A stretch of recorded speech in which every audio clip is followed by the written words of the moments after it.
बहुत ज्यादा फनी बात यह भी है कि बांग्लादेशी कह रहे हैं कि हमें गुलामी की जिंदगी नहीं जीनी है और गुलामी का दौर गया है।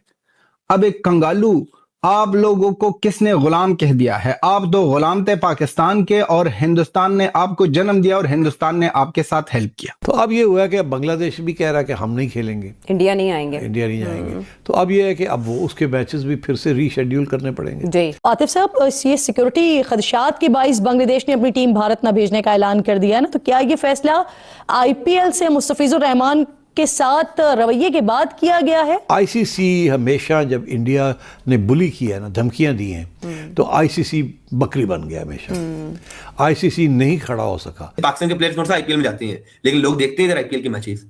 तो कल को बांग्लादेश में यही होगा कि लोग क्या करेंगे, 200 रुपया देके, 300 रुपया, 500 रुपया, 1000 रुपया देके जो सब्सक्रिप्शन ले लेंगे। जब हमारे खिलाफ ये कर रहे थे तो हम रोते रह गए आईसीसी को कि ये जो कुछ हो रहा है ये ज्यादती है, ये गलत है, आप इसको रोकें। और उन्होंने नहीं रोका, because India is the major financier of cricket.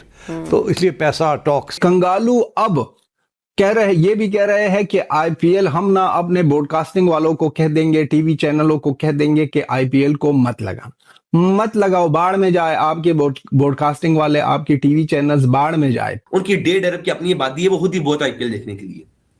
फिर ऑस्ट्रेलिया वाले देखते हैं, पाकिस्तान में मैं खुद देखता हूँ अच्छी, मतलब टैप मैड ऐप, इधर हजारों लोगों ने सब्सक्रिप्शन ली हुई है आईपीएल की, क्योंकि सारे ब्रॉडकास्टर्स उनके हैं। तो क्रिकेट के जो सबसे पैसा ज्यादा आता है, जो व्यूअरशिप है, वो सारी इंडिया में है। तो ये धमकी से आईसीसी भाग जाते हैं, नहीं, हर बात उनकी मान लेते हैं। जी नमस्कार दोस्तों, बांग्लादेश में जो भी कुछ चल रहा है उसके बाद भारत और बांग्लादेश के जो संबंध हैं वो तो बहुत ज़्यादा खराब हुए ही हैं। और जिस तरह से क्रिकेट पे भी उसका असर होना ही था, और वाकई क्रिकेट होना नहीं चाहिए इस समय बांग्लादेश के साथ, क्योंकि देखिए बांग्लादेश की जो भी क्रिकेट है वो भारत की ही देन है। मतलब भारत की सहायता से इन्होंने सब कुछ किया, चाहे इनके मैदान बने हो या इनके खिलाड़ियों को पैसा मिलता हो या इनके बोर्ड को जो पैसा मिलता है वही बीसीसीआई से ही देता है। लेकिन उसके बाद भी ये लोग इतने घटिया लोग हैं कि ये लोग वापस ही भारत को आंख दिखाते हैं। इनका मानना है कि भाई इनका क्रिकेट, इनका सब कुछ इनकी अपने ही दम पे है और भारत का कोई लेना देना ही नहीं है। और इसलिए बांग्लादेश ने अपनी ही कब्र खोद ली है क्रिकेट में। अब जब पैसा नहीं मिलेगा तो बांग्लादेश कहाँ जाएगा? बांग्लादेश पूरी तरह से डिपेंड था भारत के ऊपर। अभी तक तो जैसे तैसे इनका चल रहा है, 1-1.5 साल हो गया ये यूनिस वाला चक्कर चलते हुए, अब यूनिस भी जाने वाला है। लेकिन क्रिकेट कब तक चलेगा? क्रिकेट वाकई नहीं होना चाहिए। और बीसीसीआई का जो फैसला है ये देर से भले ही आए हो, लेकिन ठीक है, बांग्लादेश हो या पाकिस्तान हो, जिनके साथ हमारे इश्यूज हैं और वो भी काफ़ी बड़े पैमाने पे, उनके साथ बिल्कुल भी हमें क्रिकेट नहीं खेलनी चाहिए और इन्हें किसी भी तरह की सहायता इन लोगों को नहीं मिलनी चाहिए भारत से। इस सब के बारे में आप क्या सोचते हैं कमेंट बॉक्स में ज़रूर लिखिएगा। वीडियो अच्छा लगे तो लाइक करें, शेयर करें, चैनल को सब्सक्राइब करना ना भूलें और बेल का आइकन प्रेस कर दें लेटेस्ट नोटिफिकेशन के लिए। आइए आगे बढ़ते हैं इस वीडियो में।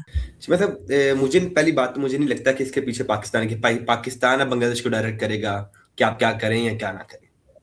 इससे मैं डिसएग्री पहली बात मैं करूंगा। पीसीबी मेरे ख्याल से बीसीबी को जरूरत नहीं है कि पीसीबी उन्हें डायरेक्ट करे कि हमने क्या करना है कि क्या नहीं करना। और दूसरी बात चीमा साहब, अब बांग्लादेश की जो इसका माइंडसेट है ना, वो ये है, उन्होंने कहा जी मुस्तफिजुर रहमान को आईपीएल से बाहर निकाल के हमारी इतनी बड़ी इंसल्ट हो गई कि हम हर बार जो है ना अपना ले कि वो भाई हम इंडिया के साथ अपने सारे क्रिकेट रिलेशंस तोड़ दिए। अब ना कोई बायलैटरल सीरीज की बात हो, ना ही आईपीएल की बात हो, ना ही T20 वर्ल्ड कप की बात हो। ठीक है जी, उन्होंने कहा क्या, सबसे पहले उन्होंने बोला जी हमने इंडिया में खेलना ही नहीं T20 वर्ल्ड कप। इससे इंडिया को कोई बहुत बड़ा वैसे नुकसान नहीं हुआ।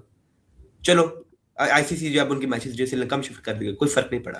कौन सा बांग्लादेश ने जो है फाइनल में पहुंच के इंडिया को बाहर बुला लेना इंडिया से, ठीक है, ये तो हो नहीं सकता। ना ही बांग्लादेश ने फाइनल में पहुंचना है। दूसरी बात चीमा साहब, उन्होंने कहा यार ये भी ना कम है हमने किया, अभी हमें और कुछ करना चाहिए बड़ा, कि आईपीएल को थोड़ा शौक लगे, धचका लगे।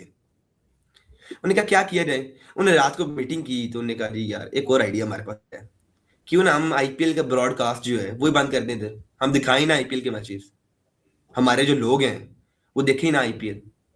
व्यूअरशिप कम हो रही है आईपीएल की, कोई 10-12 मिलियन, कोई 50 मिलियन कम ही होगी ना, 50-60 मिलियन, जो मतलब ओवरऑल देखा जाए जो 3 महीने चलना है, व्यूअरशिप कम ही होगी कोई। लेकिन चीमा साहब देखें, अगर आईपीएल को देखें, लास्ट ईयर उनकी 682 मिलियन व्यूअरशिप थी, तो इस साल उनकी 670 मिलियन हो जाएगी। ऐसे भी हर साल उनकी बढ़ती है। तो बांग्लादेश मेरे ख्याल से ये बहुत बड़ा कोई इनका हथियार नहीं था जो उन्हें चला दिया है कि भाई हम ब्रॉडकास्ट नहीं दिखाएंगे। ना ही इंडिया को कोई फर्क पड़ा है। उनकी 1.5 अरब की अपनी आबादी है, वो खुद ही बहुत आईपीएल देखने के लिए। फिर ऑस्ट्रेलिया वाले देखते हैं, पाकिस्तान में मैं खुद देखता हूँ अच्छी, मतलब ऐप में ऐप है, इधर हजारों लोगों ने सब्सक्रिप्शन ली हुई है आईपीएल की। पाकिस्तान में देखा जाता है आईपीएल, अफगानिस्तान में देखा जाता है, ठीक है जी। उधर जो है न्यूजीलैंड, इंग्लैंड, अफ्रीका देख रहा है, पूरा देख रहा है जी, ऑस्ट्रेलिया देख रहे हैं, न्यूजीलैंड वाले देख रहे हैं, सब देख रहे हैं। तो क्या बांग्लादेश की वजह से कोई बहुत बड़ा ये कदम नहीं था बांग्लादेश के कि हम ब्रॉडकास्ट को बंद कर देंगे, ये हो जाएगा वो हो जाएगा? कुछ भी नहीं हुआ कि कोई शोर पड़ गया। क्या क्या आईपीएल की ब्रांड वैल्यू में कमी आई है? नहीं है। ये सिर्फ यही है कि हमने बड़ा काम कर दिया। उन्होंने कहा हमने बस अपनी इंसल्ट का बदला लेना है कि हम आईपीएल से अब अपना ताल्लुक तोड़ रहे हैं, हम इंडिया से अपना जो है क्रिकेट रिलेशन तोड़ रहे हैं, क्योंकि उन्होंने हमारे प्लेयर की इंसल्ट की है। उन्होंने ये कहा कि बांग्लादेश का प्लेयर ना आईपीएल में खेले। तो मतलब ये इंसल्ट ही है एक पूरी कंट्री की, एक नेशन की, एक बोर्ड की, कि आप उनके प्लेयर को खिलाई ना। लेकिन फिर बांग्लादेश ने कहा हम ये करते हैं। लेकिन ओवरऑल देखा जाए तो कोई फर्क नहीं पड़ा आईपीएल की ब्रांड वैल्यू को, ना ये आईपीएल के कोई वकार को फर्क पड़ा है।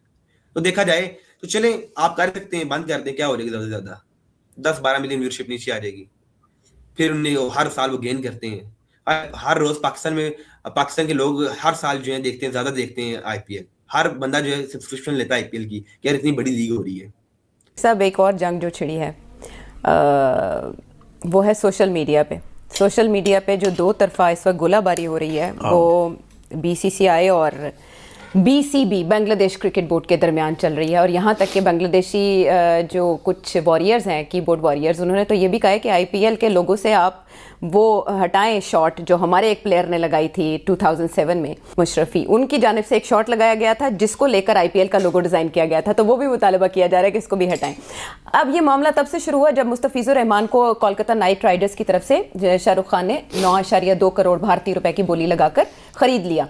उसके बाद पूरे भारत में इवन पॉलिटिशियंस ने, not just cricketers, players, everybody, उन्होंने कहा कि ये नहीं हो सकता कि आप इस तरह से उनके खिलाड़ी को लें। तो इतना प्रेशर आया कि उन्हें उनको निकालना पड़ा, रिलीज करना पड़ा, जिसको लेकर अब दोनों तरफ युद्ध छिड़ी है सोशल मीडिया के ऊपर। और यहाँ तक कि अब जो अगला क्रिकेट वर्ल्ड कप होने जा रहा है, T20 वर्ल्ड कप इंडिया में, बांग्लादेश क्रिकेट बोर्ड ने कह दिया बोर्ड ऑफ डायरेक्टर्स की मीटिंग के बाद कि हम वहाँ इंडिया नहीं जाएंगे, वो श्रीलंका में शिफ्ट करा दें। तो भारत ये क्या कर रहा है? पाकिस्तान के साथ ये काम करने के बाद प्रेशर के आगे सरेंडर करना, सेंटिमेंट के प्रेशर के आगे, और खेल को दागदार करना, ये इंडिया किस रूट पर है? देखिए, ये पहले तो पाकिस्तान के खिलाफ था ना जी, अब बांग्लादेश भी आ गया पाकिस्तान के कैंप में। और पहले ये बांग्लादेश उनके साथ खड़ा होता था, इंडिया के साथ जी, श्रीलंका भी उनके साथ था। तो अब बांग्लादेश अलग हो गया। और मैं कब कह रहा था, पहले भी मैंने प्रोग्राम में कहा था कि ये अच्छा मौका है कि पाकिस्तान बांग्लादेश को साथ ले ले। तो अब उन्होंने तो खुद मौका दे दिया है। जो हार्ड लाइनर्स हैं, जिसका कल हम अपने प्रोग्राम में जिक्र कर रहे थे जी, योगी साहब जी, आदित्यनाथ, योगी आदित्यनाथ, उनकी जी जिक्र कर रहे थे कि वो ये उन्होंने तो सारा ये महाज खोला है अगेंस्ट शाहरुख खान। और उन्होंने ये जो बांग्लादेशी प्लेयर को आईपीएल के लिए लिया है, और सुना कोई 10-11 करोड़ का, 9.2 करोड़ भारतीय रुपए की बोली लगाई थी। तो क्या हमारा 30 करोड़ बन जाता है? So it's not a small amount. Yes. So I think the hardliners have succeeded. Shah Rukh being a Muslim, वो भी टारगेट हुए, वो टारगेट हो गया, वो नहीं संभाल सका। और अब बांग्लादेश ने रिएक्ट किया, उन्होंने कहा जी ठीक है, फिर हम इंडिया में नहीं खेलेंगे। तो देखिए, ये मैं आपको बताऊं, ये सारा जो मसला है ये आईसीसी का है। आईसीसी हमेशा जब इंडिया ने बुली किया